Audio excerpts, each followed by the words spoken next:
David, Here's what you want. Hi, how are you? how are you doing, buddy? Okay. Did somebody actually light your space? No, this is the glorious Scottish summer. It's raining Yes. and freezing cold, but that's the light.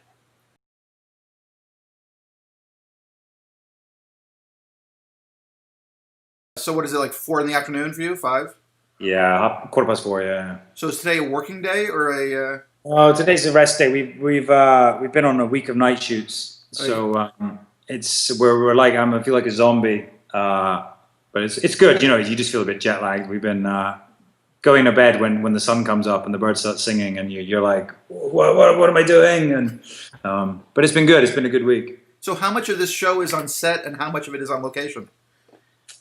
I last year was probably 50-50. This season, probably a bit more on set because we're in France. So we have these incredible sets built. And then when we do the exteriors, that'll be shot in Prague and a little bit in Scotland. So yeah, the magic of television. But it's good. You know, I really enjoy the days when we're out on location. You know, it really it takes you to those places, and you know, it breaks up the going to work in a studio. But this show is always different. Every day is so different. Was the first season mostly in Scotland, or was that also part Prague and part? No, all Scotland. Yeah, yeah. The only reason we go to Prague actually is because we go to Versailles in the story, Uh-huh. and we could recreate it here, but Prague is kind of similar and probably cheaper. So were you a fan or even aware of these books before you, or is it one book or books? I don't even know what it is, honestly. There's 8 books. 8 books. 8 books. Diana's writing the ninth at the moment. And yeah, no, I had no idea. I mean, I obviously Googled them and then read them when I was auditioning and have been reading them since. I've got a pile of them here, actually.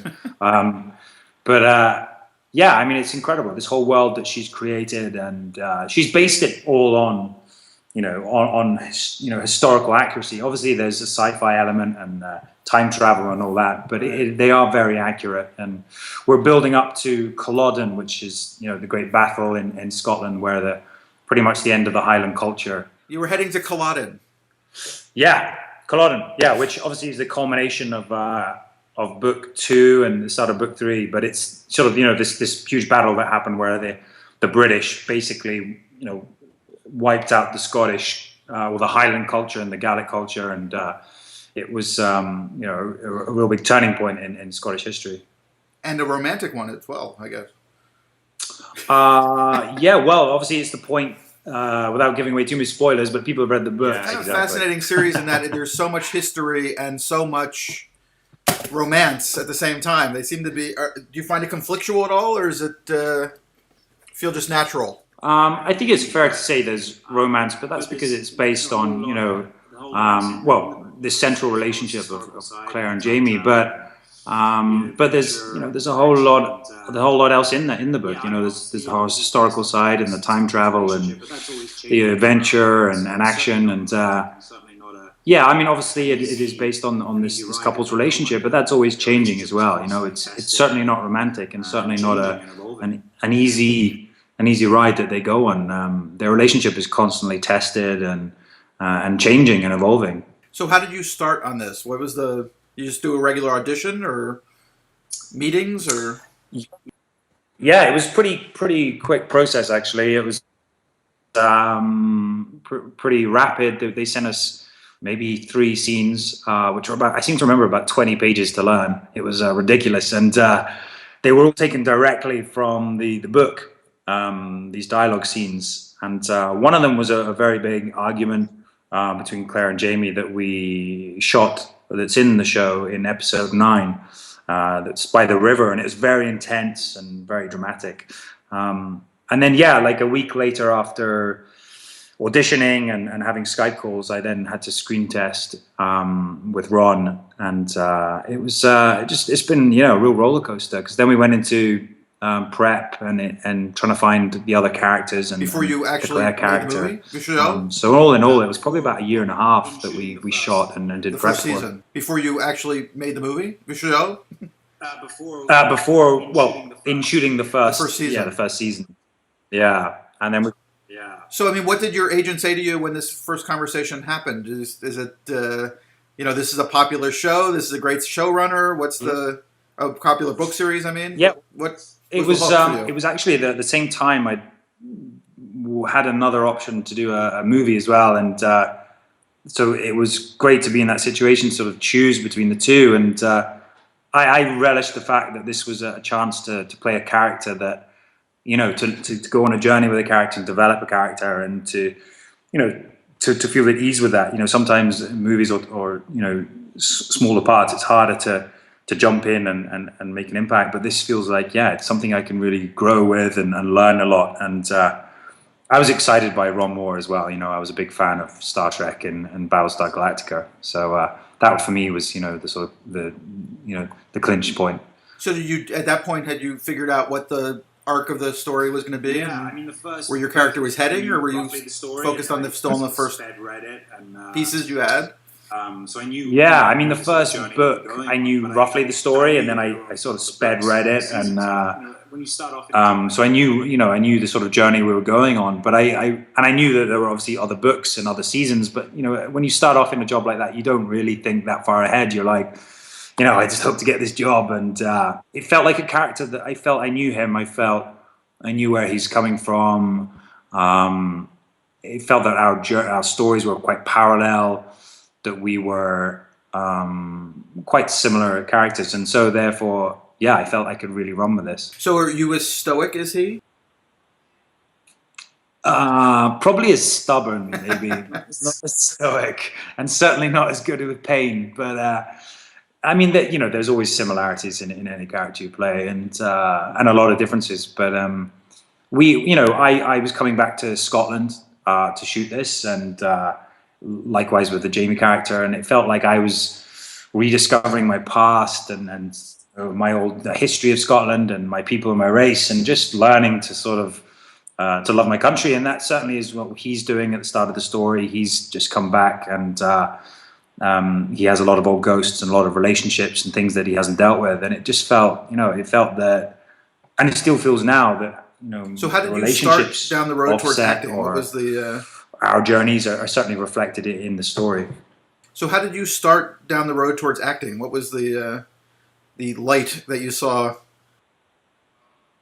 Yeah, the light I saw. The light I saw was a play in Edinburgh. It was an adaptation of Merlin, and it was all fire and people fighting in armor, and it was so dramatic and kind of exciting and terrifying. And that for me is where I started, and still love to work. I've done a lot of theatre. Probably 50% of my work has been theatre and 50 TV. So it's the place where you get to really to experiment and to sort of expose yourself more, sort of psychology and physically as well. And but were you a 9-year-old who wanted to be a performer? No, I wasn't one of those precocious kids. No, certainly not. I hated that. I hated sort of being in the public eye. But I knew I wanted to be somewhere in that industry. And then when I was a teenager, I joined a youth theatre, and then started watching a lot of plays in my local theatre, and just that progressed to drama school and beyond. So what was the part of it that turned you on? What was the thing that hooked you?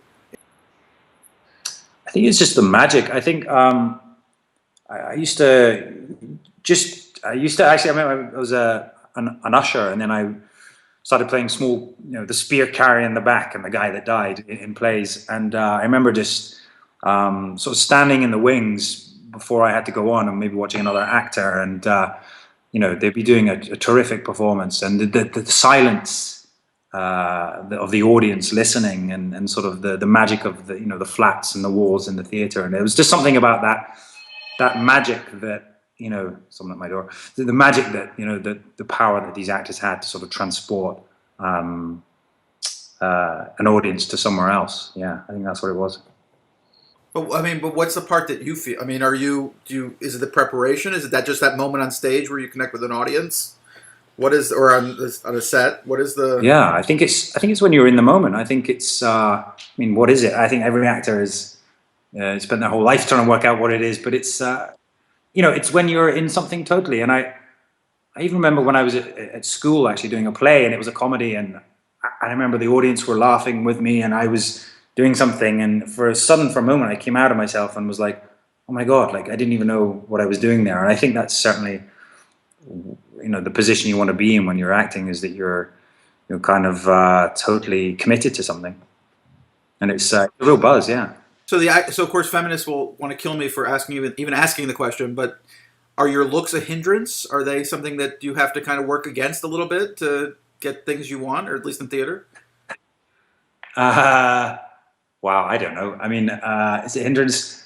I think in TV and film, yeah, I guess the way you look is very important. And certainly in my career starting, there was maybe a typecasting or a way that you're portrayed. And in theater, you definitely get to play, a wider range. You get to be more physical or to play a different age range. And so, yeah, I guess that's the joy. There's a lot more freedom there. But is it a hindrance? No, I don't think so. I think I think it's been really interesting to sort of discover how people perceive you, and to play with that. And I've changed myself for this role a bit, and I think the next one I do, hopefully, will change myself again. So it's kind of that's one of your tools as an actor. You start off the show. Yeah. Uh, were you always buff, or was part of what you did build up the body for this endless Yeah. shirtlessness? Yeah, well, there's a lot of that, but I guess that's it's part of the story, I think. So, but yeah, I think it's very well appreciated by the audience. oh well, thank you. That's very, I think they're big fans of this. My wife watches your show, so she does. Oh, yes. good. No, it's, yeah, I mean I know it's something I really enjoy. Actually, I love all that stuff. I love working out, and Huh. I had to have a boot camp and a trainer, and again, yeah, that's certainly been part of it. I was certainly a lot lighter, and just putting on that weight, making him more capable and more physical. And then I lost it actually at the end of season one to do a movie, an independent movie. Huh. So it was kind of weird to play someone else and to be lighter, and yeah, it's just another one of the tools, I guess. So you get yourself ready. Is the end of the season one a weight around your neck the entire time? Are you waiting for this eventuality and the horror show of this character's life? I think I was aware of it, but I was certainly actually looking forward to sort of go there and see what happened to the character and see how he reacts to it. And as I said before, it's like it's a great opportunity for an actor to really stretch themselves and really show a bit of what I can do. Beforehand, Jamie's been on the periphery for certainly the first half of the season, and you don't really know a lot about him. And so it was nice to really get an opportunity to show more and to sort of go to that dark place. And I didn't know honestly where we would be left at the end of season one, or even how people would react to it. But yeah, I was kind of excited and terrified about it at the same time. Did they handle that episode differently than other episodes, or is it pretty much the same schedule? Pretty Going much to do the work. Yeah, just obviously with anything more intimate or more graphic, we would have more of a rehearsal process. There's very little time to rehearse on TV shows, but we certainly did sit down for a few days on that. But also, the wedding episode or a couple of other episodes as well. So anything where there's just a bit more thought that needs to be taken over it. Yeah, we sat down and sort of prepped it. But ultimately, yeah, the sort of juggernaut of the TV show it has to keep going. So you've just got to go with it. Is the work with your scene partner in that case different, or are Yeah. you guys spending a lot of time discussing working it with before Tobias, you do I it? think I might have lost you again. Can you hear me? Can you hear me? So, will you ever come out here? Are you part of this scene at all?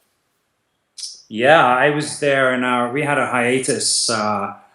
So I was there for 6 months, just over Christmas, and then January, February, March. And I shot a small independent movie there as well. So I did the scene for 2 weeks, and I was done. I had an awesome time. It was really good. And then I was like, I've got to get the fuck out of here. And I escaped. I went up the coast. I went up to friend's place in Santa Cruz, and then up in San Francisco. But yeah, I can see how easy it is to get sucked into all that, and it's a lot of fun. But yeah, Edinburgh is a terrifying. pretty hard partying town. What is? Edinburgh is a pretty hard partying city.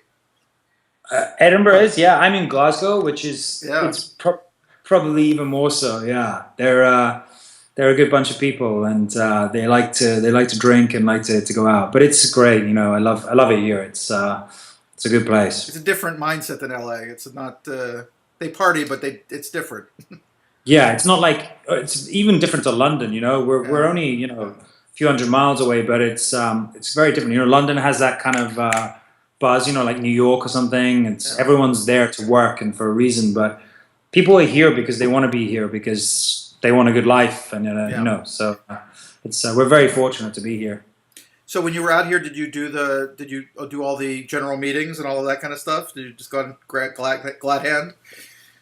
Yeah, I went, you know, walking around trying to impress people. It was it's I've been out there a lot in Los Angeles. You know, I've been over there over the years in my career, like auditioning on things or testing or pilot seasons. And I've been there when I've had, like, you know, no money and taking the bus to meetings and, like, you know, covered in sweat and like, where am I going? And I've been there, you know, for when times have been good as well. So I sort of have a love-hate relationship with LA, but I really enjoy it now. I think, you know, if you know what you're doing and you've got money, I think you can have a good time. Yeah. Yeah. So it's a necessary evil. Yeah. Well, it's interesting because there are people who choose to kind of dive in, as you said, you know, left after a couple of weeks of it. But there are people who live in that space all the time, and then there are people who just go find a quiet place and they, you know, have a very nice life and go to work. Yeah. I normally stay around. Well, I've stayed a lot of places, but I normally end up somewhere near the beach because I think, you know, you can get away. I love that beach life, and you can go up the coast, and I love all that. But actually, recently I was in Echo Park, and that was, you know, really nice, really secluded and suburban, and it was it felt like a good neighborhood as well. You know, people were friendly, and I thought, I almost thought I could live there. You know, almost came that close. But we were shooting as well, so it was perfect because we were shooting around like East LA, so it was perfect. So yesterday we got cut off just around the time we were discussing the most dramatic moment in television this year. Yeah, that was just because it was too much for the internet. That's right. The internet just couldn't. We literally blew up the internet. Literally, yeah. So, it's like one of those things. Diving into it is very hard, but I guess I was asking about the preparation for something like that. Does it feel very different? Is it a different process, or are you anticipating it for month after month, or is it just kind of another intense week at work? Yeah, it was always on the horizon. I think when you read any of the scripts, you're kind of aware, right? You know, the things that are going to need more attention or more work, or so we knew it was coming up, and I was nervous, apprehensive about it, but I was also excited about it. You know, I was excited to get the chance to really, you know, go somewhere dark and to sort of use my chops and do a bit of acting. You know, whereas before, you know, the character had been on the periphery. So yeah, I was aware, and then we did a lot of rehearsal on that. We discussed it with the writers a lot. We worked out what we want the audience to feel and to see. And then, you know, when the day came, it was pretty much just once all the parameters have been set and you knew the sort of the playing field, you know, you just kind of have to dive in. But it felt like sort of any other sort of theater piece that I've done. You know, there's definitely a moment when you're doing theater where, you know, the curtain goes up and you've just got to take a deep breath and just get on with it and get on this roller coaster. And and you don't get off till the end. And it felt like that. So I kind of enjoyed it. Yeah. Have you watched it put together? Yeah. Yeah. I've had to watch it a couple of times, which is, it's always so hard, isn't it? Watching yourself. But I was really, initially the first time I saw it, really proud and happy that, what the work we'd done had been, captured on camera. And I think Ron was very clever in his edit. I think it's tasteful. I think you don't see too much. We went a bit further maybe in shooting it. There's always extra stuff you don't see. But yeah, I felt really happy with it. And I think, it's tough viewing for anyone to watch. But I think ultimately it does the job. And you need to know what Jamie's been through to understand, where he's at the end of the season. So were you completely aware of what Tobias was doing when you did that sequence? Because, I mean, so much of it it's so beautifully cut. And what is going on in his head is, in many ways, even more complex and challenging for the audience. It's painful to watch you suffer, but to, try to figure out where his head is really at is kind of endlessly fascinating. Are you conscious of what he's doing, or are you too busy in your place? Because you're kind of hazy through the piece. We spent a good few days rehearsing, just myself and Tobias and the director Anna, and it felt like we speak the same language. We're both from a theatre background, and we both knew what we wanted to get out of it. So we did a few little cuts or little suggestions for things to be changed, and he would maybe sometimes suggest something for me, and I would suggest something for him. So it felt very organic and very collaborative, and it was definitely about placing the different levels and the stages of what he's doing to Jamie and what effect he wants to get. And likewise, then I would have to plot in my mind, the level of Jamie's sort of loss, where he gets to, physically and mentally. And so, it was very much about plotting that arc and that journey. So I think he did, he's terrific, because then on the day you have to play against someone, and he's terrifying. He's terrifying, and we really didn't talk an awful lot. Between takes and in sort of checks and stuff, we were very much keeping ourselves to ourselves, and there wasn't an awful lot of laughter on that set. But I think it needed that level of concentration and care to sort of deliver that performance. So, all said and done, are you surprised that people paid this much attention to it? That particular sequence? Yeah, I guess, we knew we were shooting something that we were proud of. I was really happy with what I'd shot, and relieved as well that it was over. But I think we are sort of surprised that, I knew it was a big subject material to deal with. But I just, I think I was excited for people to see it. It was, I knew it was going to be surprising, and I knew that people weren't ready for it. So that was kind of, quite satisfying to know that they'd get a bit of a shock. And now it's great that it's out there, that people have seen it, that they know what we were talking about when you do press and you're like, oh my God, the end of the season, blah, blah, blah. So people finally realize what we're talking about. Well, you got almost as much attention for spanking your wife on the show. Did you see that controversy coming? Yeah, we knew that was coming. Yeah, it's a controversial part of the book, and these are all stuff that are in the book, and we're certainly not creating stuff that's not there. And sometimes it's hard to work out how we're going to deal with it. How do you make that into something that is understandable for a modern audience, and how do you play that?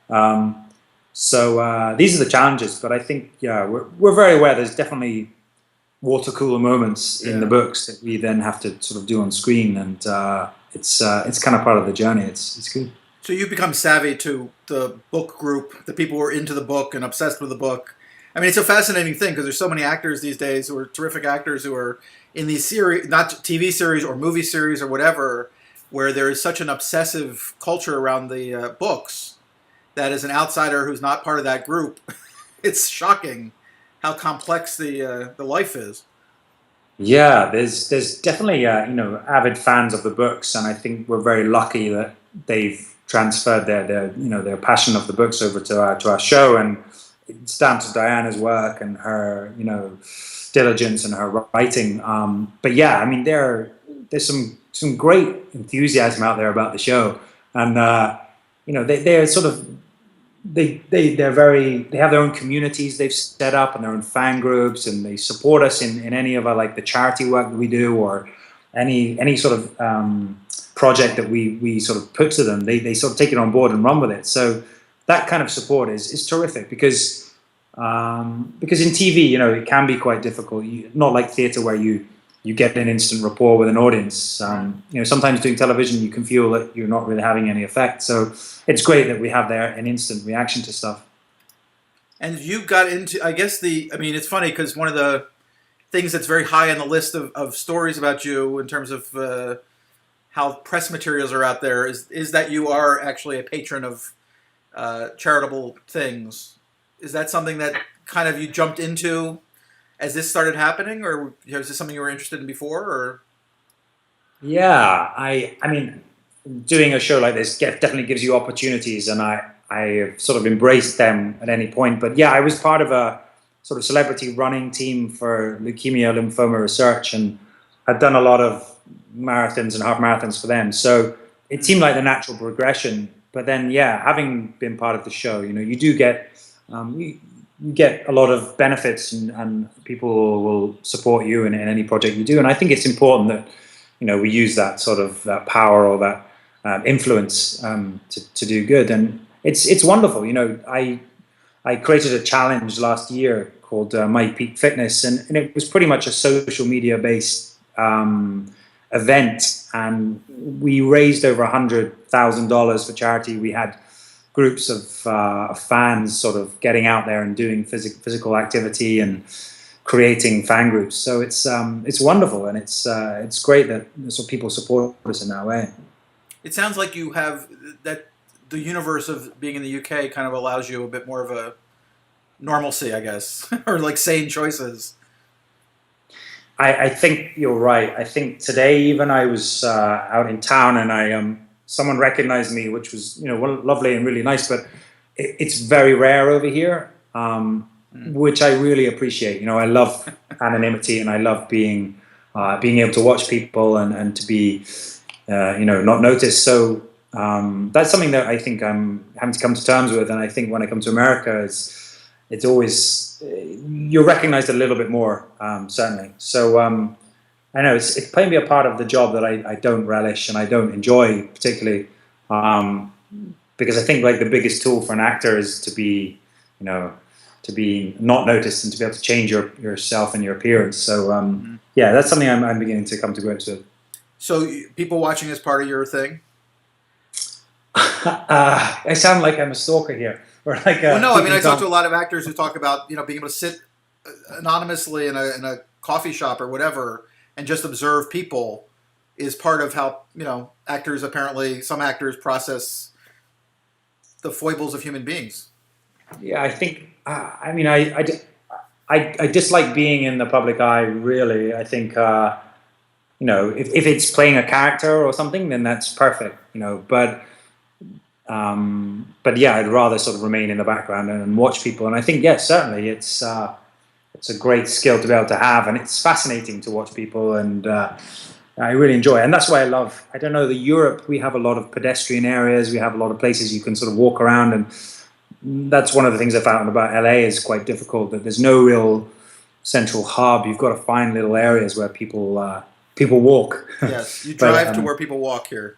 Yeah, you drive to where someone walks, but that's great as well, because people watching in LA is it's really, really good fun. So at this point, things are going really well. You now have a name. You now have people recognizing you, and in the industry recognizing you. Are there things that you want to do with this, or are you just looking to keep on working and find interesting roles along the way and do what you can, or do you have big aspirations? Yeah, I mean, I'm a jobbing actor, and I have been in this industry for a while, but never done anything as big as this. So there's always an element of me that thinks this could all disappear quite as quickly as it came. So I think that's what's keeping me grounded in that sense. So yeah, I just want to keep working and doing good work, but it's certainly opening a lot of doors for me, a lot of opportunities, which is great. So I'm starting to look at projects that I I'm interested in, or if I read a book or hear about something that I'm interested in, then I'll sort of take note of it. Or so yeah, I guess it's about sort of crafting a career now, and even in smaller decisions like choosing a team that you work with, your representation, and that's all part of the process. And yeah, I'm really enjoying that. I'm really relishing that sort of chance to sort of really forge your own career. Do you aspire to other parts of the business? I mean, I know one of your publicist clients is producing his films now, pretty much. Bradley Cooper has really gotten very into putting together the projects.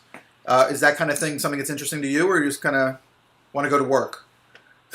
Yeah, I think definitely. I mean, this independent film I did called When the Starlight Ends was written by a friend of mine called Adam Siegel, and I loved his script a few years ago, and he's been trying to get it made. And then through Outlander, we managed to get it funded, and that for me was very rewarding. And it felt being part of this process of how we want the film to look, or which actress we wanted to be part of it, and just adapting the script. That feels very collaborative, and I kind of enjoy that side of it. And I would certainly like to do more of that.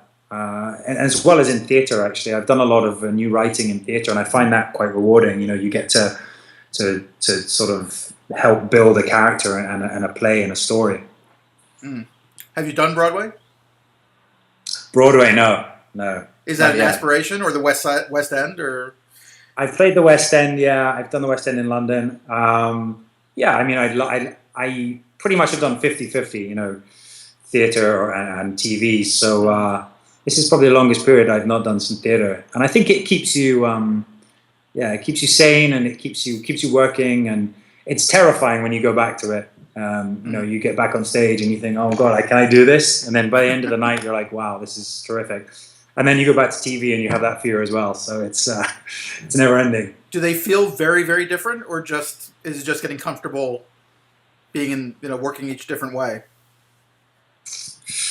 I think you're right. I think it's just a different way of working, and sometimes it can be very similar, and then other times it can be completely different. The technicality of TV or film versus stage. And I went to see a show last weekend, and it took me a while to sort of really tap into it. I thought, oh my God, this is a really big performance by some of the actors, and then within a few minutes, I was back into that mindset, and it felt fine. But I think it's just a completely different craft.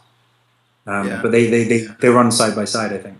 I've seen some great movie actors who just really can't figure out the stage, and it's fascinating to me because they're such truly great film actors, but the stage is somehow a different animal. And we had Margot Martindale in last year, I guess, who was a great actor. But she was doing a sitcom here in the United States and was like completely lost. She didn't feel comfortable at all.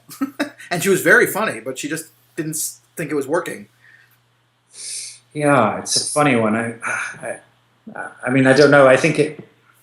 Well, and then you have sort of different levels as well, because obviously like a Mamet or something is completely different to maybe a Shakespeare, But I think I really love. I mean, that's where I started, was Shakespeare's, and I had a classical training, so I love the fact that language can really affect the actor, and the more that you commit to the language, the more that creates the character. Mm-hmm. And I think in some good TV writing, that's similar. And I think in our show, I found that in some cases the writing is so good that you kind of don't need to do anything. That the writing kind of has its own energy and rhythm, that it just carries you and the viewer forward. So. So you play a relatively non-verbal character. Yeah. In episode 15, actually, I was trying to cut as much as possible, so Jamie didn't speak, because it gives him more power and it makes him more interesting. You don't know what he's thinking. He does communicate a lot with grunts and lots of other things, but I think I think that's who he is. For me, he's this Gaelic speaker as well, which has its own musicality, and that's his first language. And I think I feel that's sort of the core of him, the core of his language, and then everything else stems from that. And so I try and put as much as I can of the Gaelic in, or or even if I'm not speaking it, I'm trying to think of a word that he would, use in that situation. And you've learned Gaelic for the show, right? That's Well, yeah, I've learned that. Yeah, well. My wife I've, told me. My wife, who's Scottish, half Scottish, was telling me that apparently the only person who was a natural Gaelic speaker on the show is the woman playing the lead, who the female lead who doesn't ever speak in Gaelic. yeah, she speaks Irish Gaelic, and she obviously is very well versed. She can speak that. They taught that in school. In Scotland, yeah, it's quite rare. I mean, it's getting bigger now, but yeah, you're absolutely right. So it's been, that's part of the show that I've really enjoyed. That whole side. And then this season, we're speaking a lot of French because we're in the French court. So again, there's like another language to take on board, but it sort of all affects the character as well. So this show is like Rosetta Stone for you. It's like Rosetta Stone, yeah. Next season, you have to go to Russia. Yeah. China after that, and you'll keep on going. And then we'll keep on going. Yeah, we should do maybe like an Outlander how to speak language session. We could probably make some DVDs. That would be very popular, I think. I think it probably would, yeah. You could teach language with your shirt off. It'd be fantastic. Well, I mean, you joke, but we actually have kind of done a series of Gaelic Speak Outlander. They're online, and they were popular when we first started, and they were just like phrases or words from the show. But I mean, I think anything like that introduces people to the show and the language. And I think we've been quite brave with not subtitling the Gaelic. I think, especially in the last episode, there's a great scene with myself and Duncan Lacroix, who plays Murta, and we were very strong that we wanted the whole scene to be in Gaelic and there'd be no subtitles. And I think you don't need that. You understand what's being said without reading the words. It's the language of men. Yes. Grunting. Yeah. There's also growling and grunting, yeah. So do you have an idea of 5 years from now what you want to be doing, or are you just kind of like, I'm just moving forward? Yeah, I mean, on a show like this, you sign up for forever, and it would be wonderful if we go that far. It feels like I know this character, but it also feels like every day, I'm surprised or I'm learning something new. And I think the Jamie we know, in how many years' time is going to be quite different to the one that we first met. But that's the story. It's about a young man growing up and becoming a man. And but yes, myself personally, I think I would love to do more film. I'd love to sort of build up my career, that it gets to a point where I can sort of pick and choose some great projects. But ultimately, yeah, it's just about doing good work, I think. Are there directors that you really want to work with, or kinds of projects you want to do, or do you just want to find a good character? Yeah, I mean, there's some great, amazing directors out there. But I think at the moment, it's more about character at the moment. I want to do something different. I want to do. I've had sort of offers of things or talking about certain projects, and they always seem to be quite similar to what you're doing at the same time. And then you'll find one or two that are completely different. And I think that's it. I think I want to be diverse, and I want to try different things and surprise myself and scare myself as well. So I don't really want to do a courtroom drama or a cop drama. Well, maybe I do. I don't know. It depends who's directing. But I want to find another challenge. Well, it's a fascinating thing because as you've been saying, you become famous. You become a known quantity, and then everybody kind of wants you to fit into a certain box. And it sounds like that's not of much interest to you.